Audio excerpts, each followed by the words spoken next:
கட்டிட வேலை செய்ய சென்ற கூலி தொழிலாளர்களை வீடியோ எடுத்து மிரட்டுவதாக பாதிக்கப்பட்ட கூலி தொழிலாளர்கள் கோவை மேற்கு மண்டல காவல்துறை தலைவரை சந்தித்து மனு அளித்தனர்.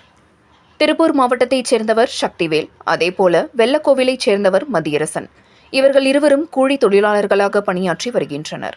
இவர்கள் கோவை பந்தய சாலையில் உள்ள மேற்கு மண்டல காவல்துறை தலைவரை இன்று சந்தித்து புகார் மனு ஒன்றை அளித்தனர்.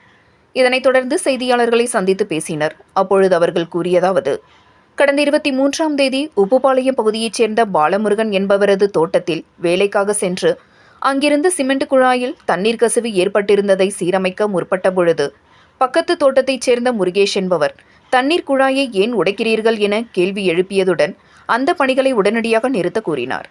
அதனைத் தொடர்ந்து நாங்கள் அந்த பணிகளை செய்யாமல் திரும்பி வந்துவிட்டோம். ஆனாலும் முருகேஷ் தொடர்ந்து அதனை வீடியோ எடுத்து காவல் நிலையத்தில் புகார் அளித்தார். அந்த புகாரின் பேரில் காவல் நிலையத்தில் விசாரணைக்கு ஆஜராகி சமாதானமாக இருவரும் செல்லுமாறு காவல்துறையினர் கூறியதைத் தொடர்ந்து வெளியில் வந்தோம். ஆனாலும் தொடர்ந்து முருகேஷ் எங்களை மிரட்டி வருகிறார். வாழ்நாள் முழுவதும் உங்களை சிறையில் தள்ளிவிடுவேன் என்று கூறுகிறார்.